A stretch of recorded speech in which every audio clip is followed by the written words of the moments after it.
Let's talk about this trade, right? Not too long ago, the Detroit Lions, before ever setting foot on a field with Dan Campbell, before ever having a draft with Brad Holmes, It was his first. I think it was Brad's first move as soon as he got into they the trade front Matthew office. Stafford Yep.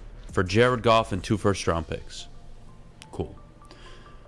The Rams and Stafford last year go on and really end the season on a hot streak, get hot right around the time of the playoffs. They make a run. They win the Super Bowl. They accomplish their goal. Cool. And the Lions, when they traded for Goff and acquired those 2 picks, their goal was to make their team significantly better with multiple first-round picks.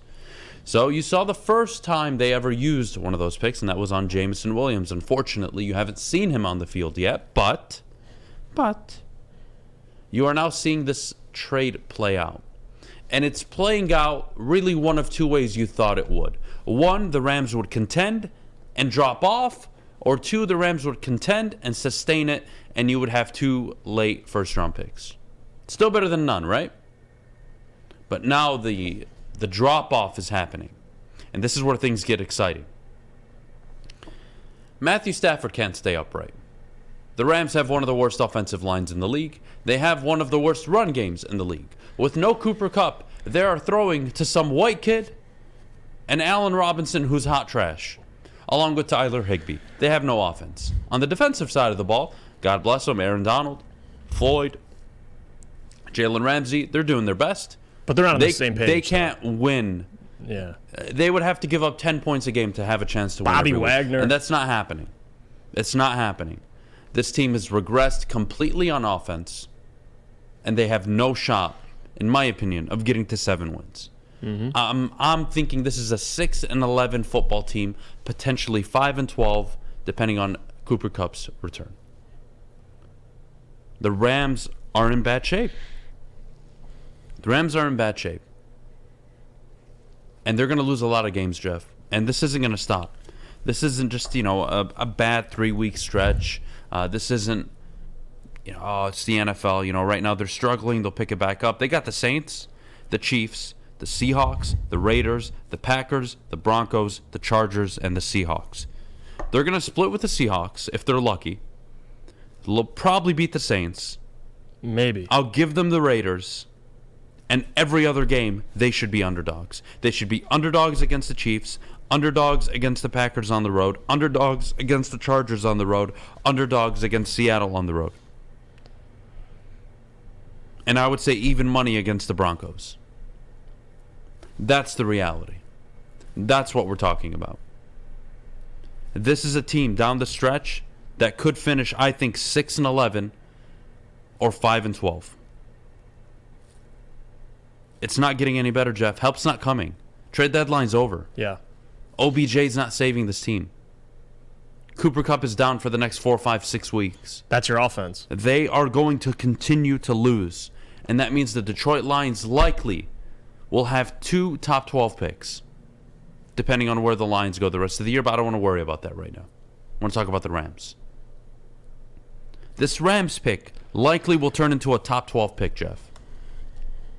What do you do with it? Now you start talking about endless possibilities, right? If I were to tell you right now that you were picking 5th and 9th, you know who that reminds me of? The Giants. Evan Neal, Kayvon Thibodeau, 5-7. You know who that reminds me of? The New York Jets, 4-10.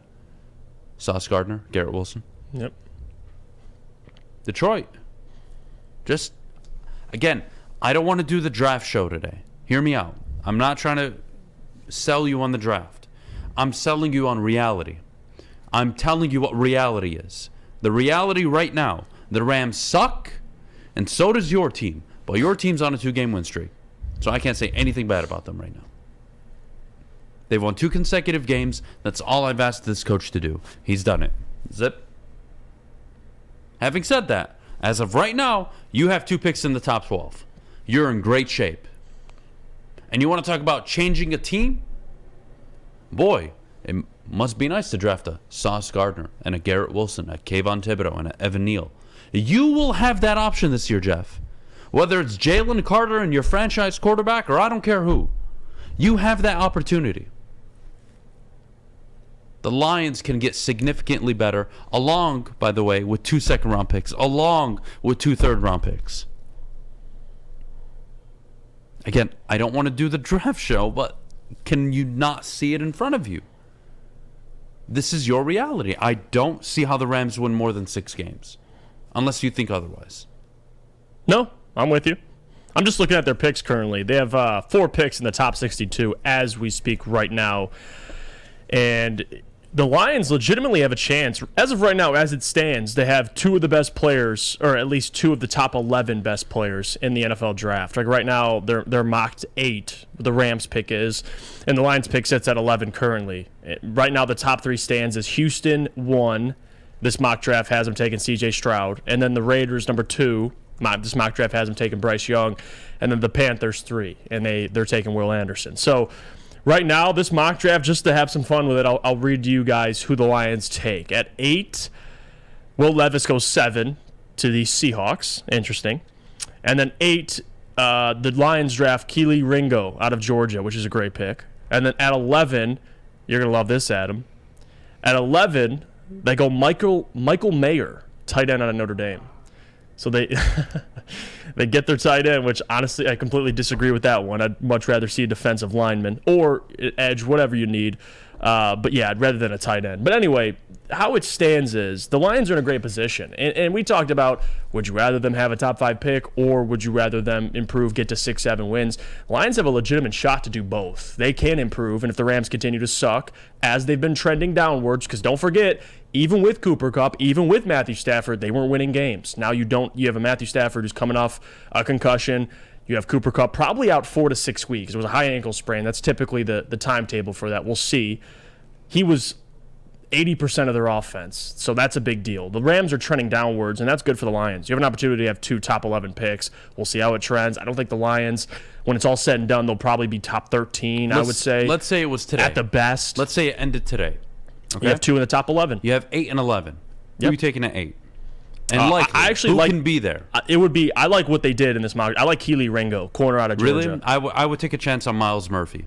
Well, interior lineman out of Clemson. In this one, he goes 6th, but if you have a chance, I'm with you. I would go Miles Murphy. Okay. If you want to go edge rusher, that's completely fine. And then at 11, who do they got you taking? Michael Mayer, tight end out of Notre Dame. Shut the who wrote this stupid mock draft? This is tankathon.com. They're just Tankathon? Yeah, it's auto mocked. Fucking I don't think it's the top of the line experts making Stupid this, but after Michael Mayer, there's Bijan, Jackson Smith, Quentin Johnson, Isaiah Foskey out of Notre Dame. Wouldn't mind What's that wrong pick as with well. Notre Dame? You have this Joey hatred Porter, towards Notre Dame. corner out of Penn State. So, again, I would probably go back-to-back defensive players unless the Lions have a trade package to try and trade up. Maybe you throw in a second round, a future first-round picks, and you can move up to get your quarterback. But as it stands, Adam, and this is a great spot to be in now. Of course, you want that Rams pick to get higher and higher and higher. And look, let's be honest about the Lions. On the road to MetLife, home to the Bills. If you split, I think we have to stop this tanking, notion, which I'm not a fan of.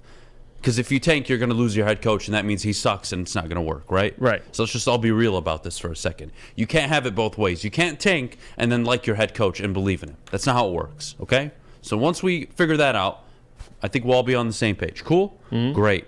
Having said that, you go 0-2 and you fall to 3-8. And then you have the remaining schedule that is what it is. I think then you probably have the conversation after week 13, week 14. Then you can maybe start talking to me about the draft and tanking and, draft position. The reality is, do you believe in this coach, Jeff?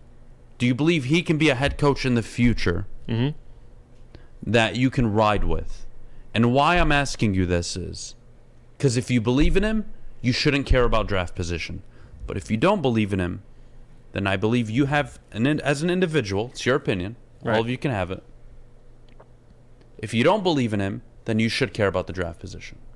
That's just my opinion. Same thing goes for Brad. If you truly believe Brad can identify talent in the draft, which I do, then I'm not as concerned where they select. We're on the same page with Brad. Where I'm at with Dan Campbell, he's won 2 games in a row. Right. I am not in a position right now to kind of throw him out the door and kick him out, right? No. Not going to do that. Am I sold on him? Absolutely not. But I don't have to worry about him right now. Do I think he projects into this top 10, top 8 head coach? You guys want my opinion? Fine. No, I don't. I just don't think so. But I hope he proves me wrong. And so far, for 2 weeks in a row, I don't have to talk about him. And I love that. Mm-hmm. So, keep it going. Do I think it's sustainable? Doesn't matter what I think at this point. But when we talk about draft picks, I look at the Rams. They will continue to lose games.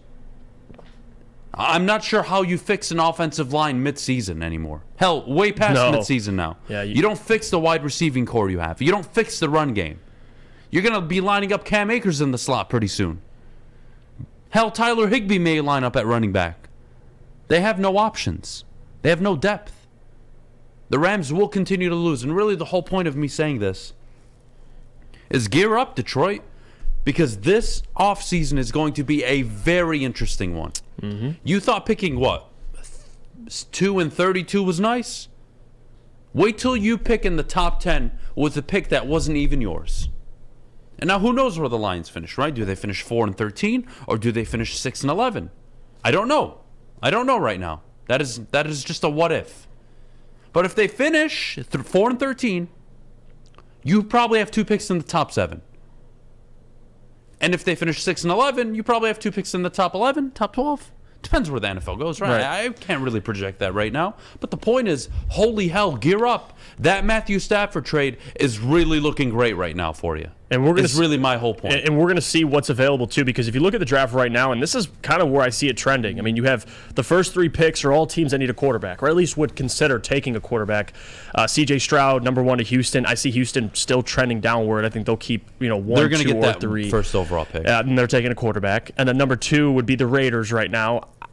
I could see them taking a quarterback. But if they want to keep Derek Carr, maybe they take Will Anderson. Number 3, Carolina, they're going to be in that same spot, or at least around that spot. They're taking a quarterback.